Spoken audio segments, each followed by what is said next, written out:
Well, hello everyone. Good morning and good afternoon. Thank you so much for joining us for the latest episode of Analysis Group's Law and Economics Symposium webinar series. My name is G. Lehman, and I am a partner in the Boston office of Analysis Group who works on a variety of healthcare litigation matters. And I'm so excited to have Professor Amitav Chandra and Professor Michael Kinch today to discuss economic and scientific issues and tools that are related to the assessment of risk and value in pharmaceutical and biotech investment.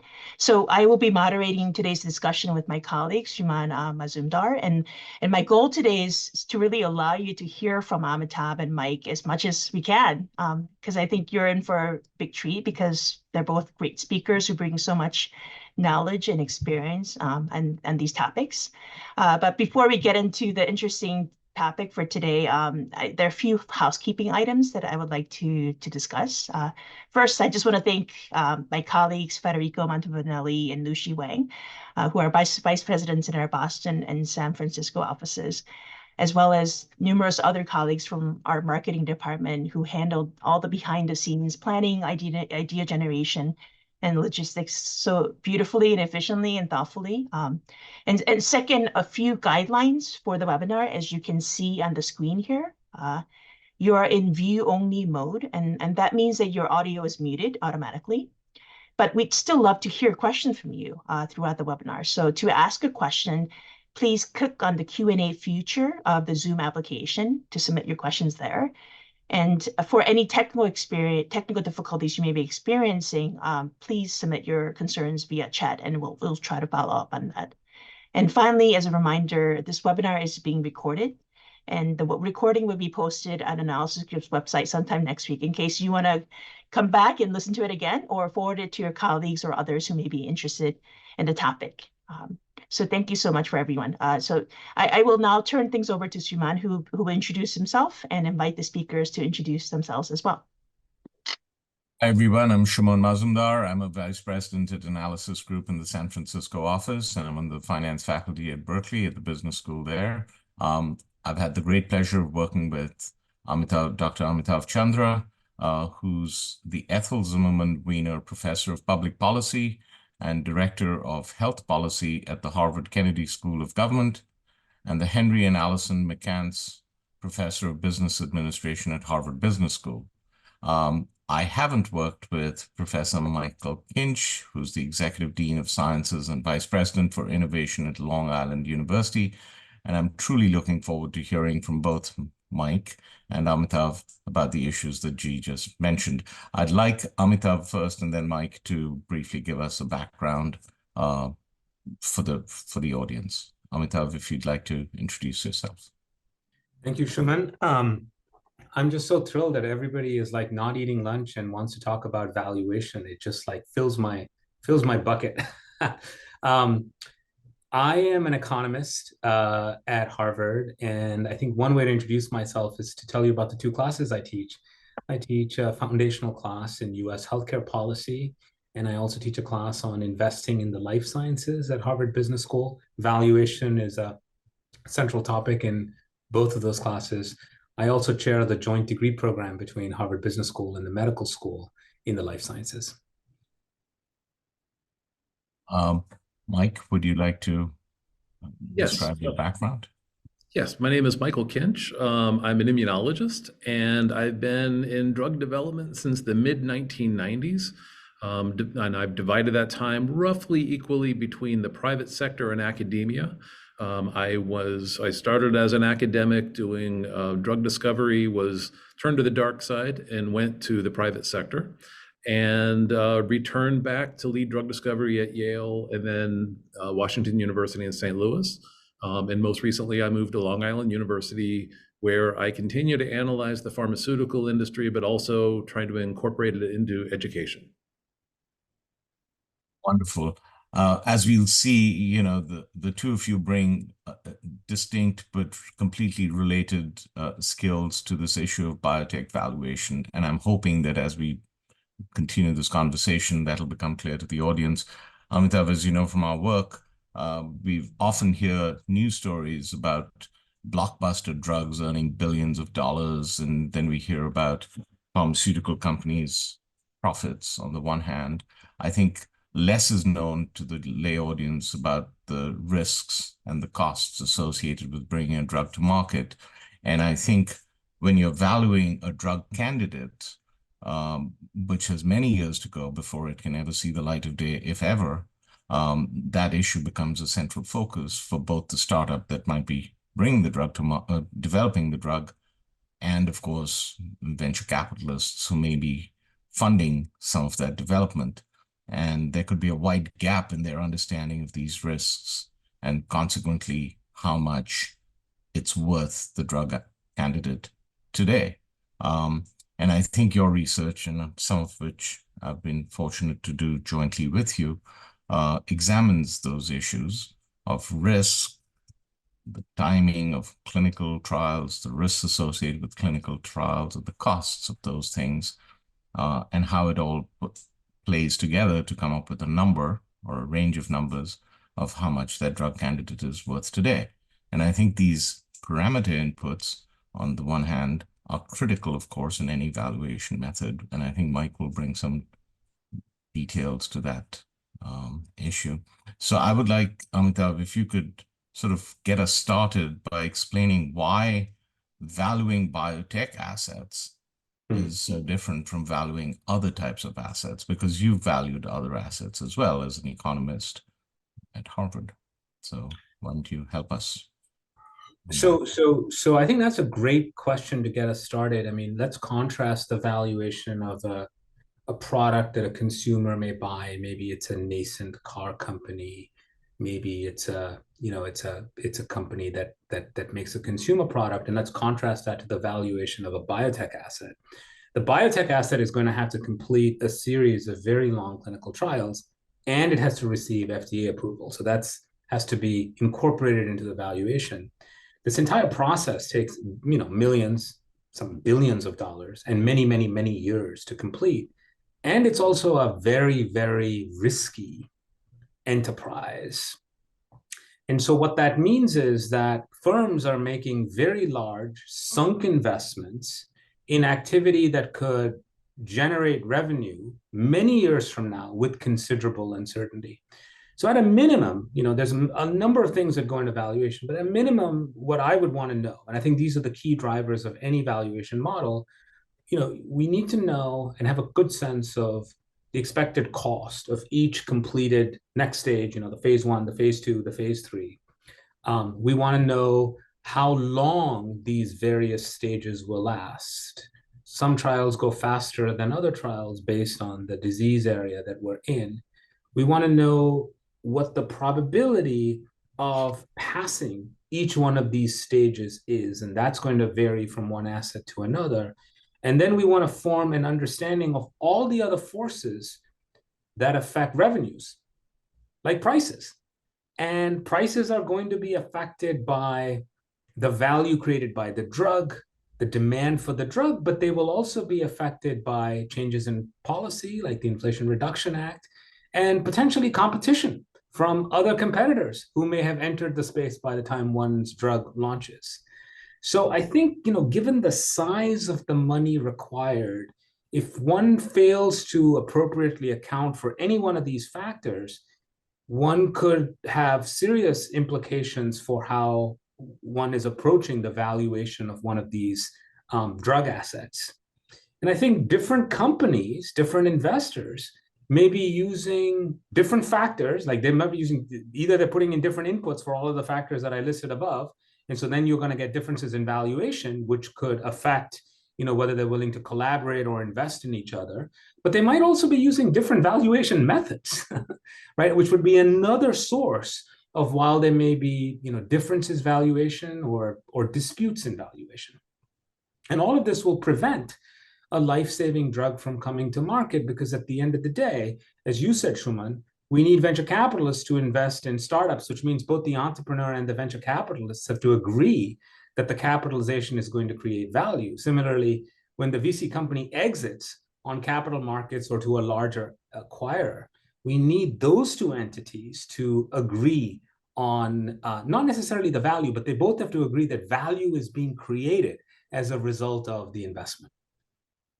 Absolutely. And I think, given our experience working with VCs, and I know you run an incubator, it would be interesting if you could explain the differences in how a VC values a drug candidate and other methods that are used in valuing these sort of assets, and where these differences that you pointed out, the so-called valuation gap between the two parties, are likely to be the greatest, or the causes for why those gaps could be large. So I think let me just give you the quick answer, Shuman, and then dig into this with more examples after we've gotten some, more ideas on the table. But I mean, look, a very simple way to do evaluation, which is used by people, is just to look at comp rent. So they'll say this asset looks like that asset. How much is that asset worth? And then I'm going to basically infer that my asset is worth as much as the other assets out there. That can get us, sometimes it depends on the quality of the comp rent asset that we're using, but sometimes it can get us into trouble because the asset we're comparing ours to may actually be more developed than the asset that we have in front of us. So that's an issue. The VCs are thinking much more about, what is their exit multiple that they need to justify a particular investment. So they might say, for every dollar that I invest, I need to produce $5 in 5 years, or I need to achieve an internal rate of return of, say, 15%, right? So that would be one way. And so they're going to use that number to form an expectation of what this asset needs to sell for in a couple of years, which informs how much of the asset they will own if they make a particular investment. Now, for more developed assets, of the type that I think, where there's a little bit more science, not necessarily a clinical trial, what you might want to do, like if you were a growth equity company or a company that's acquiring another company with an R&D program, is to use discounted cash flows, which is a much richer way to value an asset.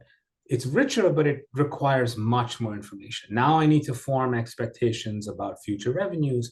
I need to know a lot more about how long the trials will last, what the cost at each stage will be, what the expected probabilities of success will be.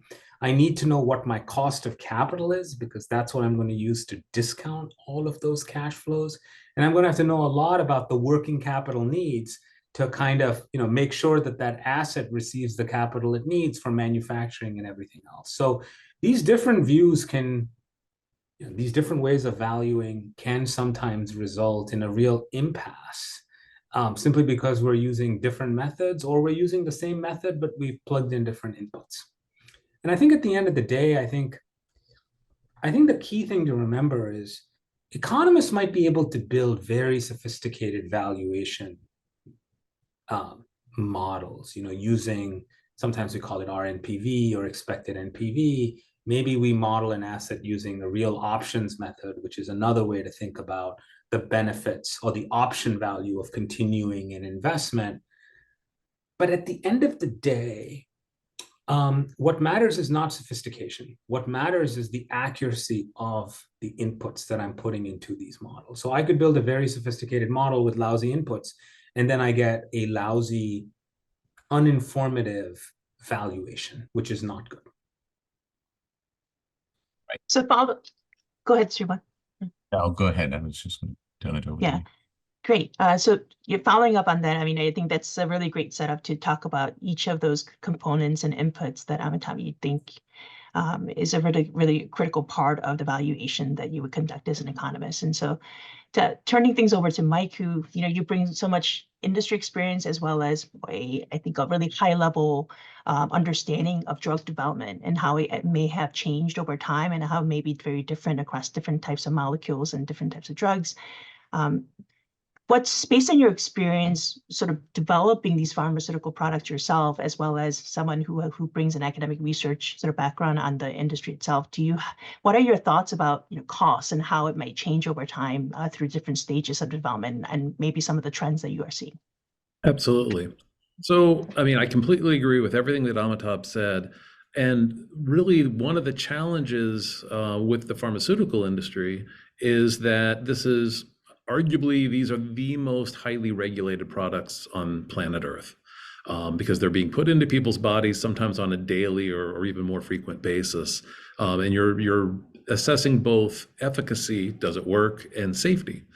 And compounding the problem further is the fact that most of the data that can inform what's the likelihood of success and so forth is opaque. It's not available to the general public, and it's not available outside of a small number of people who have collected information.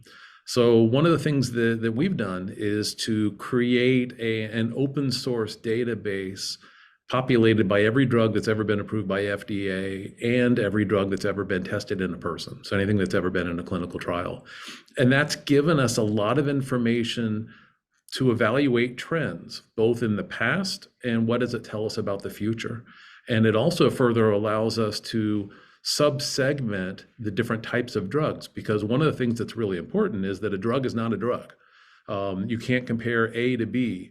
The target, how the drug works, the target audience, if you will, the competitive landscape, any number of different scientific, medical, and commercial factors play into it. So to address your question, the cost of developing a pharmaceutical has to really be measured in two ways. One of the dollars spent, but the other is the time that's spent. Because keep in mind that any sort of a product like a pharmaceutical product is also competing against the patent clock, which is constantly ticking down. So it's kind of a two-dimensional set of costs that you have to figure out, and that makes valuations, to put an actual dollar on it, highly variable, but also highly dependent upon the particular molecule that you're developing. And we've seen, for example, in recent years, trends towards preferences for orphan diseases, because an orphan indication can be tested in the clinic much more rapidly if you have an organized population that's looking for a new medicine. That can be tested much more quickly than, for example, a vaccine that maybe has to be tested in 10 million people before you get meaningful data. So basically what we're seeing are lots of changes in response to the fact that this regulatory pressure, which, by the way, doesn't end once you get an FDA approval, because then you have post-approval monitoring for safety. So you still have that regulatory pressure all throughout, not to mention manufacturing and other areas. And we're seeing that the perception on the outside and on the inside, so among pharmaceutical companies as well as among investors, is that these risks keep compounding on top of one another. And will that, or has that, impacted the attraction of these kind of medicines? That's one of the interesting questions that we're addressing, and I think other folks are addressing as well. So one of the things that you're speaking to is about these regulatory issues, and I believe that one of the research that you conducted is on how there's been an increase in attention devoted to safety issues during the clinical development stages itself. Would you mind speaking a little bit about that and how that might impact both the timeline and the costs associated with development? Absolutely. With time and experience comes more knowledge. And that's true both of efficacy, but also of safety. So if you look, for example, at, and the example I like to use is Vioxx. Vioxx caused a particular cardiovascular problem that ultimately ended up killing people and killing the product as well. And ever since the Vioxx situation that occurred in the early 2000s, there now is essentially a requirement for almost every molecule that enters the clinic to have far more extensive cardiovascular monitoring that had been the necessity before Vioxx. That is necessarily added on to costs, both financial costs to conduct a trial, the number of people that are needed to evaluate this, but also time, because again, you're competing against that patent clock. And the FDA, I always tell people when I give seminars on this that I know I've been a bad person in this life if in my next life I come back as an FDA employee, because the FDA is constantly under pressure from pharmaceutical companies as well as patient advocacy groups for moving too slowly. And on the other hand, from individuals who say they're moving too quickly, they're in bed with the pharmaceutical industry, or they're allowing unsafe drugs to escape and trigger problems. So that balance that the regulator, the FDA, is under is constantly changing and is oftentimes impacted by real world events. pandemics and other discoveries of safety. So it's a constantly moving target. And that's why, again, we need folks like Amitabh to be able to evaluate something which might change dramatically depending upon what the headline is in the news tomorrow. So, Amitabh, we've just heard from Mike that one needs real-time data almost about the costs of developing particular kinds of drug candidates and the fact that the timeline for that development could be very different for drugs that were developed 5 years ago versus drugs that are on the cutting edge today for the kinds of issues that Mike just raised.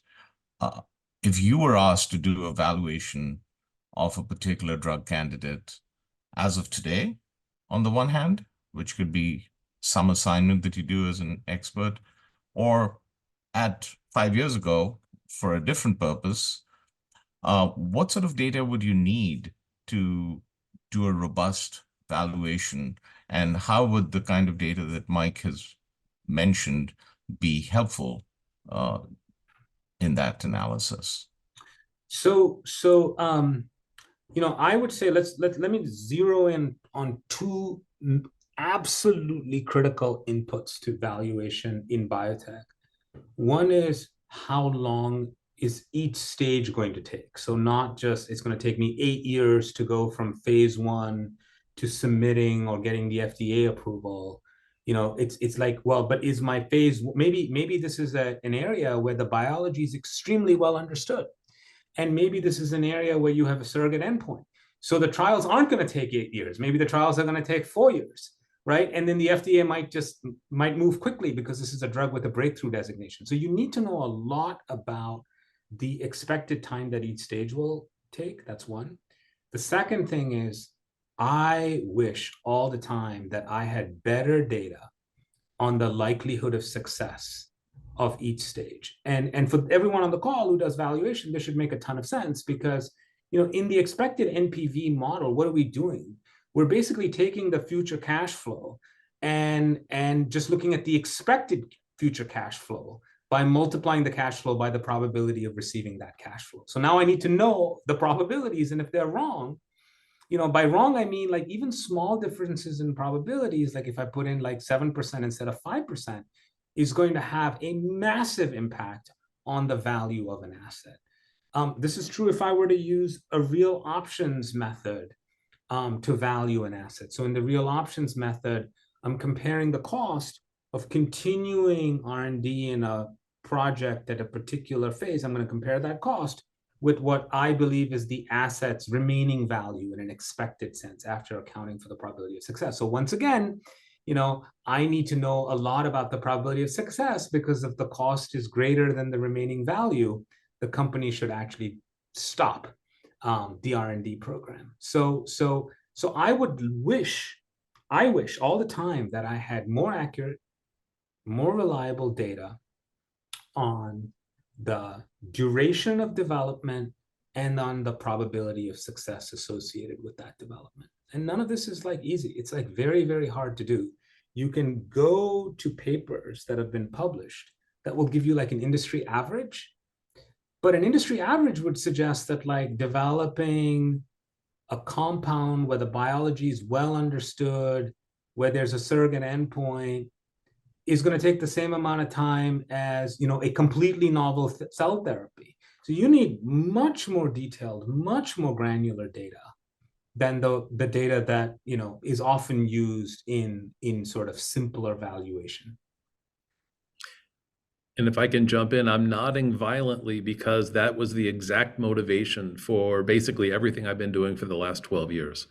Because that opacity has kicked in and the availability of those kind of data for Amitabh and other folks like him hasn't been there. So we've been dedicated to providing defensible data that will address these kind of questions, and that will be target specific or disease specific, or most importantly, both of those together, this target in the context of this disease, because that will give you more granularity and allow you to make better predictions.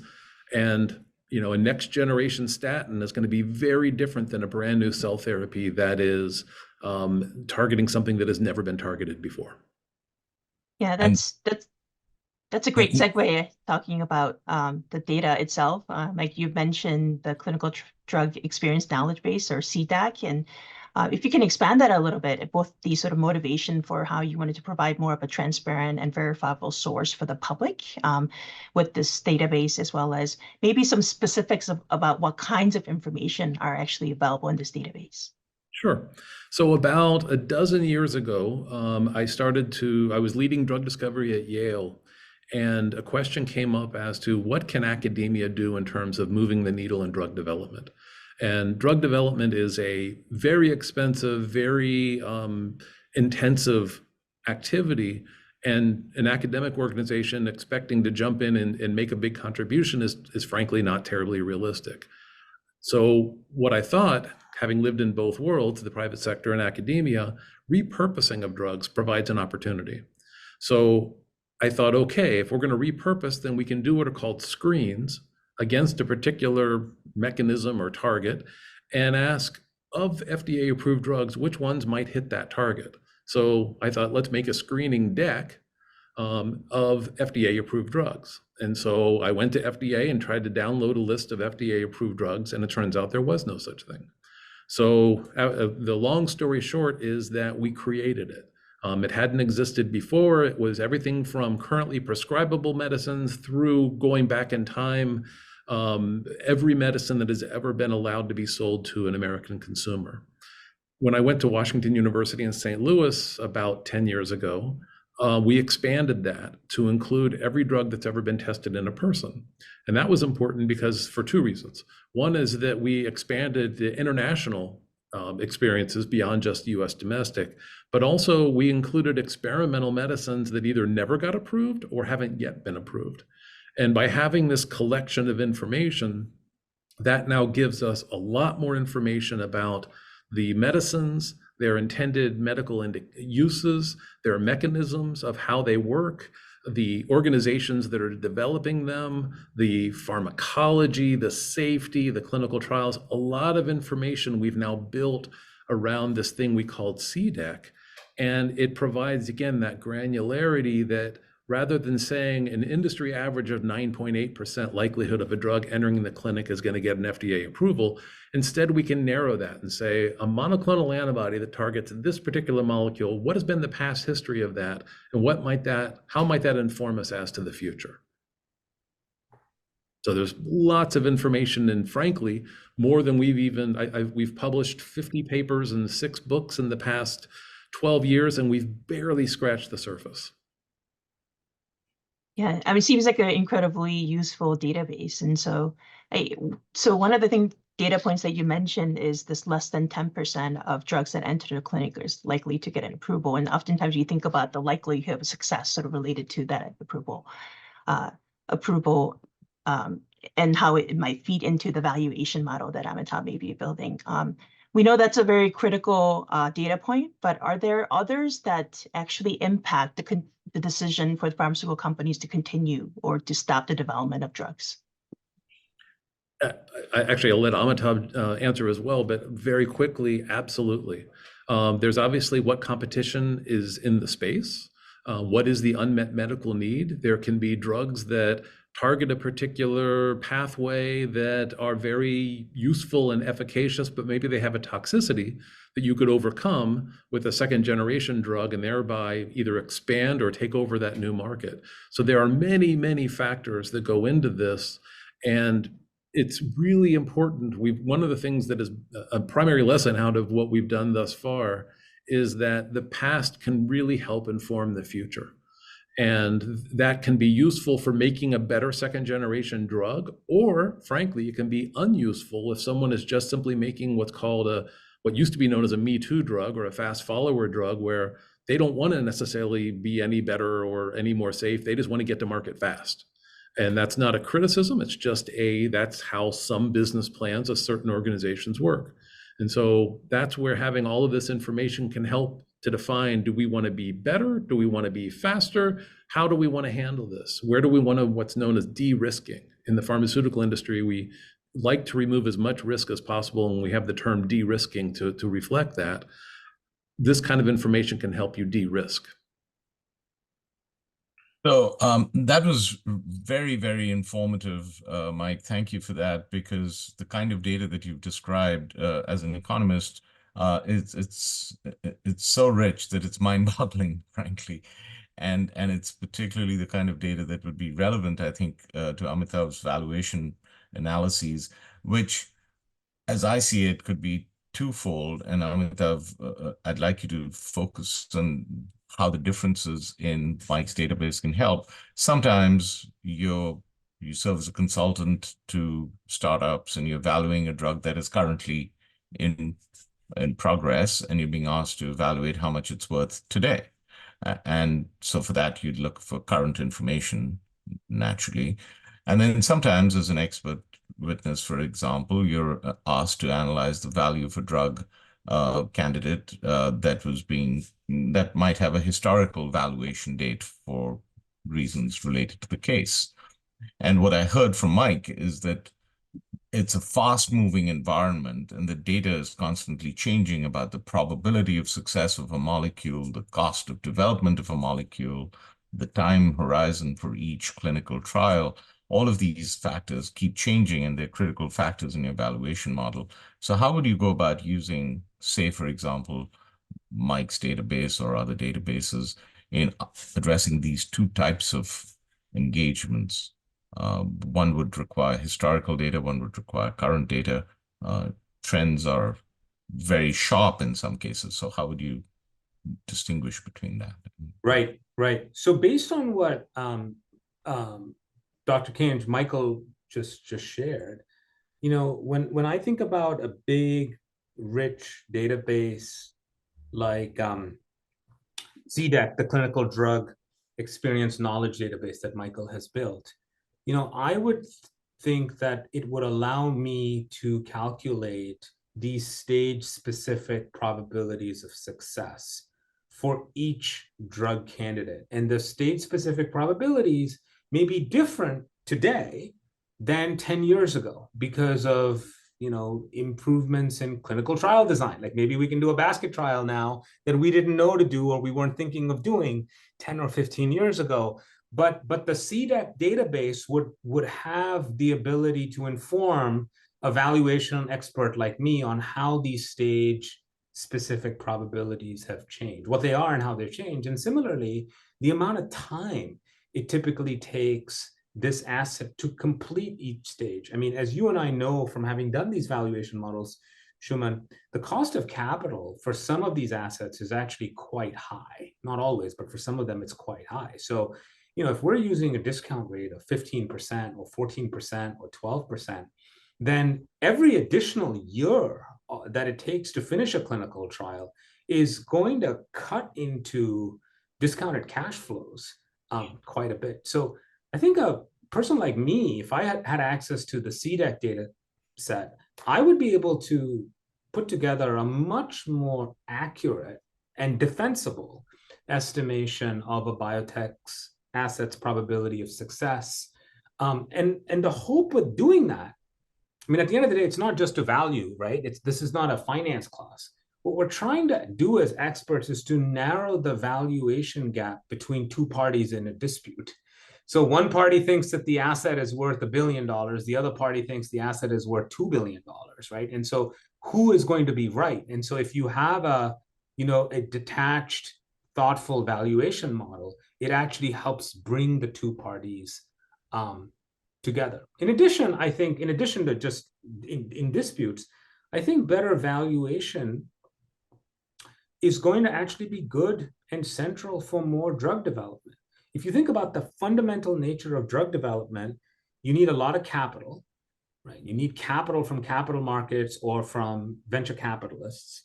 You need partnerships, which is another way of sort of saying to, you know, large companies will partner with small companies and give them milestone payments. Alternatively, you need to structure royalty payments. And all of those three things are going to require these two parties to believe that the transaction, the deal, if you will, was beneficial to both parties. So they have to be thinking that some value is getting created, and that requires them to have, you know, similar notions of what the value of an asset is. So this isn't just a technique that allows us to resolve disputes. it's a technique that I think is absolutely critical to ensuring that, when science comes up with great ideas, those great ideas become the drugs that patients can receive in the future. Right.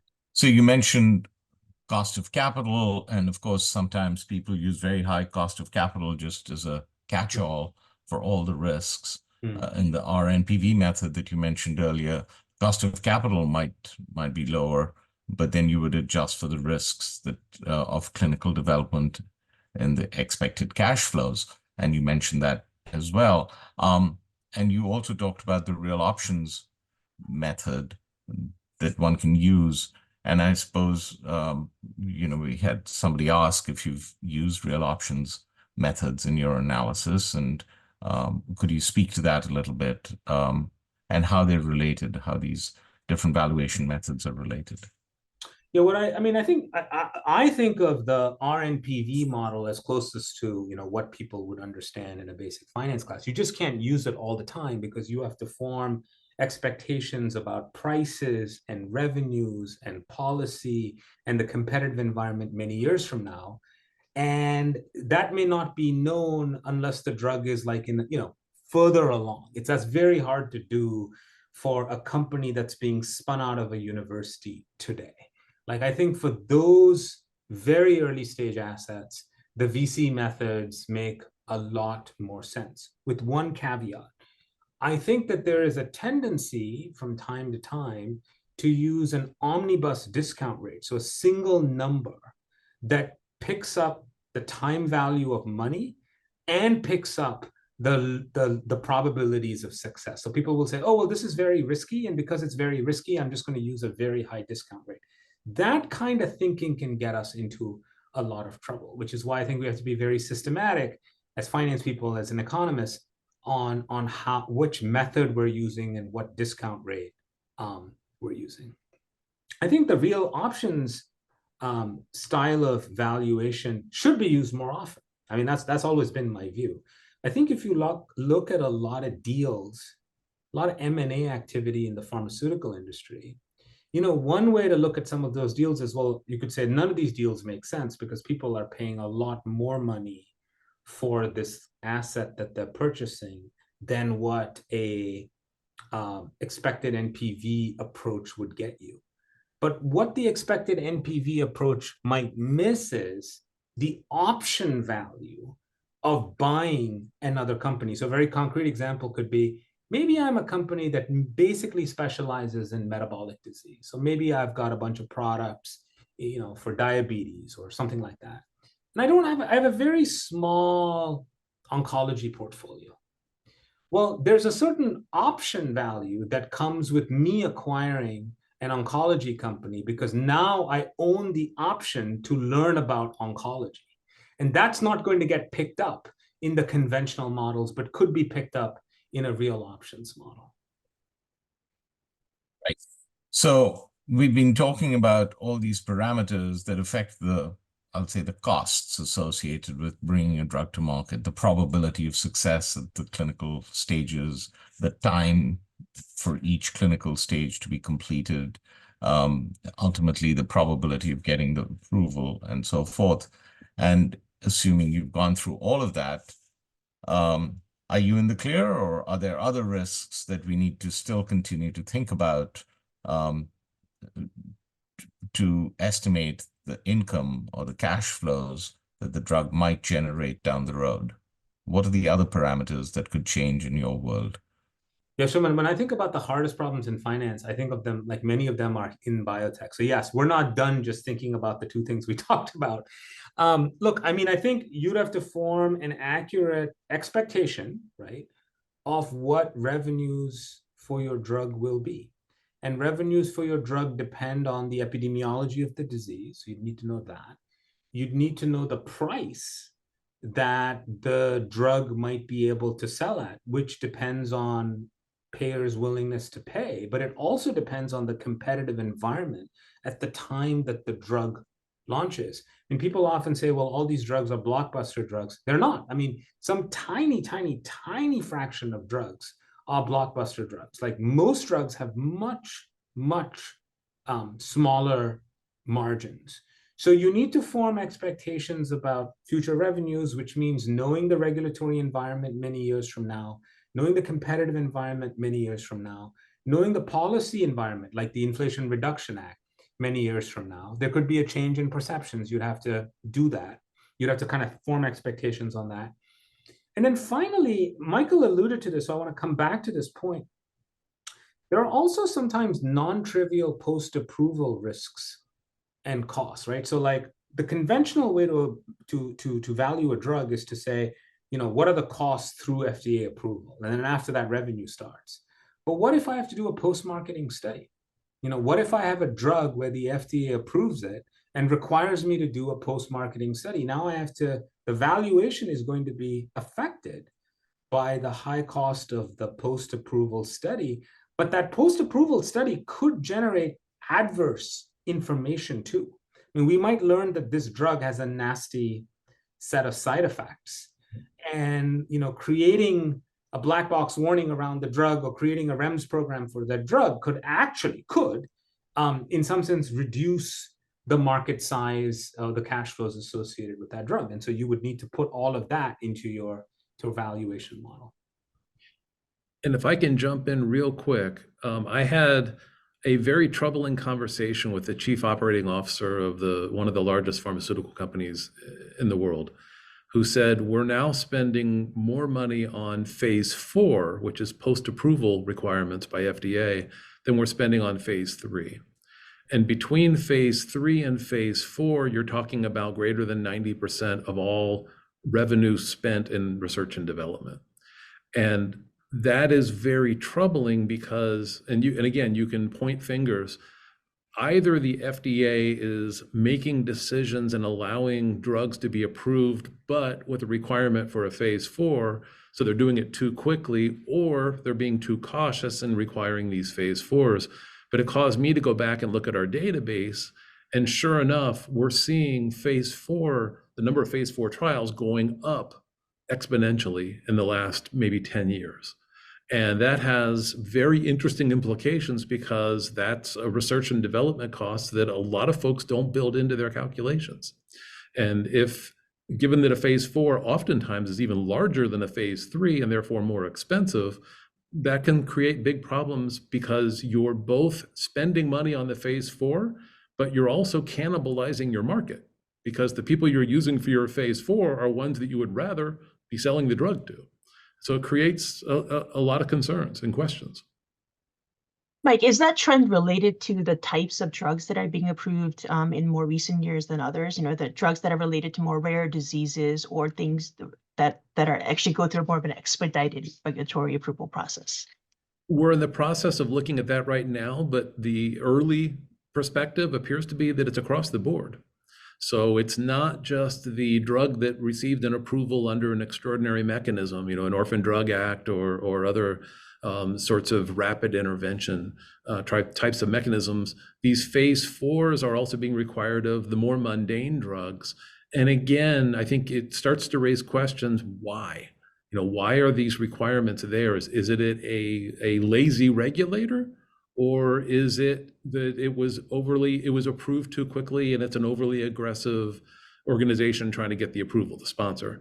And again, we don't know the answers to this, but this is a reality that, again, our data, we wouldn't have predicted it ahead of time had I not had that conversation. But sure enough, when you go back and look at objective data, you start to see this. That's very interesting. Yeah. Go ahead, G. Yeah, and it's actually different than what I would expected. It's interesting to hear from you that you're seeing this trend across all different types of drugs.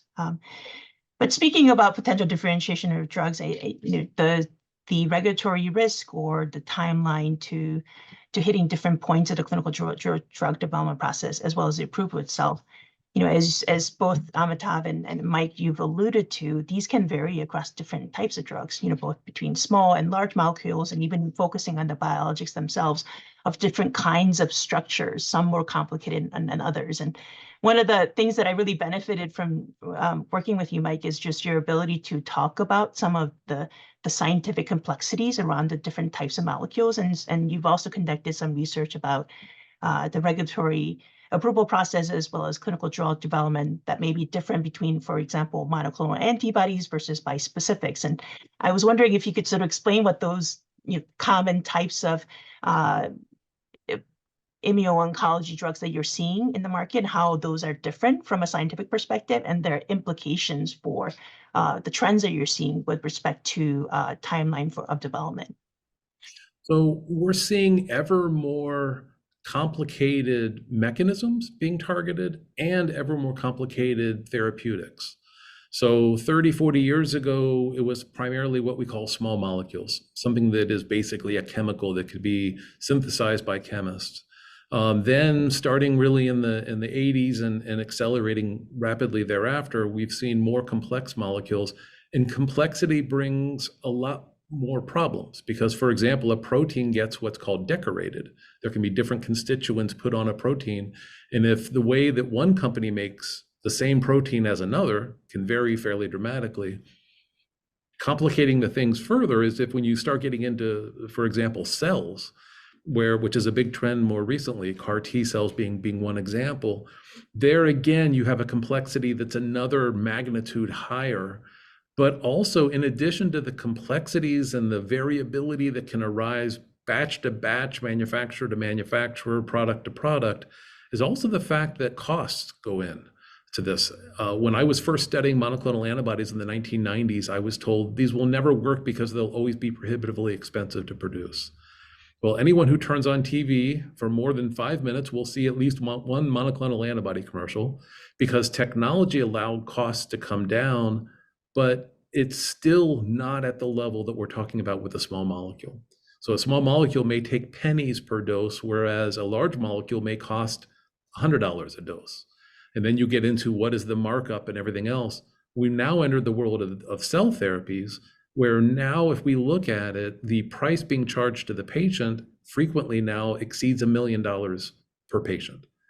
And so there is a practical matter of how much will the market bear? There's also a practical matter of cost of manufacturing, not to mention the complexities that can both create opportunities and challenges. And this is part of the reason why, for example, biosimilars have had a very mixed rollout, doing better in Europe than they are in the US. And this could be another hour conversation just about biosimilars, but it just shows that a generic drug is not necessarily a generic drug. You have to look far more closely. There's a lot more nuance that's necessary than just saying a biosimilar for a particular monoclonal antibody or protein therapeutic is exactly the same as the originator drug. It's not necessarily that easy of a question to claim. You know, if I could just jump in, there was one other aspect of valuation that is a real opportunity for valuation experts like myself, which is that over time, the FDA has introduced new approval pathways like the breakthrough designation, right? So the breakthrough designation comes around where the FDA sits down with the manufacturer and helps the manufacturer design the clinical trial and tells the manufacturer, and this is before approval, right? So they're telling the manufacturer, if you want to advance this novel therapeutic or diagnostic, this is the kind of evidence we want to see. And in some research that we've done and that is forthcoming in an economics journal, it turns out that this breakthrough designation reduces time to approval by about 25%. So this becomes an additional wrinkle in valuation because, you know, if this is a drug with a breakthrough designation, even though it might be a more complicated asset, it might receive assistance from the FDA, which shortens the development time, right? And investors would care about all of these things. It's not just that the breakthrough is a signal of a great drug, it's that it is actually going to compress the development time. And so I think this is just another example of like why valuation in the life sciences requires, you know, not just knowledge of finance, but deep institutional knowledge of the industry. Mm-hmm. And there are at least 5 different designations that the FDA has created that can do exactly what Amitabh said. And it can vary the time, it can vary the period of exclusivity, provide incentives of various sorts. And again, this makes the situation far more complicated than just I'm going to make a widget, get approved for that widget, and sell that widget. Yeah, absolutely. So, jumping in right here, it seems the fundamental issue is drug development is a risky business. It's incredibly expensive, takes a lot of time, and all of those parameters keep changing, and yet you have to come up with a number. And after the fact, and that number has to also incorporate some of the risks post-development and post-approval. Mike just mentioned phase 4, for example. And then, of course, there's the estimation of the revenues. And people are interested in how you, Amitav, in your valuation work, would take some of those going to market factors into account. For example, how would you look for revenues? Would you look to peak to sales, or other methods? How would you factor in the costs of development, the marketing costs, and so forth? We've heard a lot about marketing costs in the pharmaceutical industry. And I suppose this is all case specific, fact specific, but could you speak to that a bit? I think you're exactly right. So these are all things that would go into a good valuation model. But as you know, depending on how, we often have very little knowledge of what the ramp curve to revenue looks like for a drug. Like a drug launches, it could be a phenomenal drug. Like, let's just take one of the greatest drugs of all time, Revlimid. Revlimid did not start to make money right when it was launched, right? There was a ramp curve as people learned about it, they adopted the drug, they learned about the drug, and then they started to use it. So a valuation expert would ideally know the ramp curve, or alternatively could take the average of many different ramp curves informed using the historical record on ramp curves for drugs for multiple myeloma or drugs in a particular class. And then a third approach would be, maybe what I do is I basically say that the valuation, is some multiple of peak sales. So that's like a shortcut where I need to form an expectation of peak sales. And once you tell me peak sales, I'm going to say, the drug is 3x peak sales. But again, that's a multiple, and that can often get us in trouble. So we sometimes have to use multiples because we have no other way of figuring out, we just don't have enough data to like model out the full ramp curve. But the multiple can also get us into trouble if it's the wrong multiple. I mean, at the end of the day, I always say to people doing valuation, you should not fall into the trap of thinking, the valuation can give you a false sense of precision. And that could be really, really bad as well. Just because you have a number doesn't mean that is, it's the precise number. It's only as good as like what you put into that number. And I swear this was not a setup, but keep in mind that it's great that you mentioned Revlimid, and it has been incredibly successful. Revlimid is a second or third generation version of thalidomide, which is arguably the most notorious drug in the modern arsenal. And so that, it shows thalidomide, which was a complete and utter disaster, and was a disaster, basically later led to something that saved many, many lives. The valuation of thalidomide as a comparator would obviously not be a good one and wouldn't have predicted the incredible success that Revlimid had. But the reason for raising that is that getting that historical focus makes you realize that it's on a drug by drug, disease by disease, and in some cases, toxicity by toxicity basis.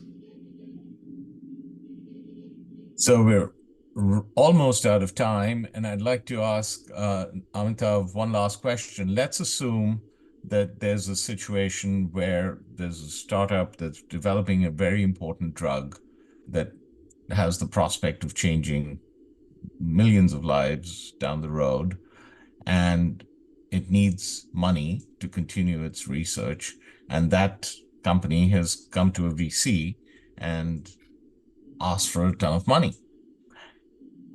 Can you help us understand, just in a quick short form, what the valuation dispute might be because of the way the VC and the company view it, and why it's important to mitigate that valuation gap? That's a great question. I mean, so here's a company that needs cash, as Michael has been pointing out again and again. This is a very capital-intensive enterprise. The company might need several $1 million to advance to the next stage. And the next stage may not even be, a phase 1. It could just be like, research in the lab, but they need several $1 million to do that. How much of the company should the entrepreneur give up to secure the few $1 million that she needs? Well, how much of the company she gives up depends on what she thinks the value of the company is, right? So if she thinks the company's worth $1 billion, she's giving up a very small share. If she thinks the company is $10 million, she's giving up a very big share. So she needs to know valuation. And what you can see how a dispute could emerge or a lack of a transaction might emerge if she's looking at other companies out there and saying other companies that are just a little bit more advanced than I am, they're slightly more advanced. They all have $1 billion valuation. So I have a $1 billion valuation. And what she's forgetting is they cleared maybe just one more hurdle, but it was an incredibly important hurdle that profoundly unlocked value, because now that's a real target and she's not at that stage, right? Or they have a different modality. They might be in the same disease, right? And the VC is not using that kind of comparand analysis. The VC is sort of looking at this saying, what's the exit multiple that this could earn me when I get out of this transaction completely? What's my internal rate of return? So in other words, what is the rate of return that my investors expect of me? And because I know that from my investors, that's my cost of capital, I can back out how much of this investment I need to own. Those are different approaches to valuing the same asset.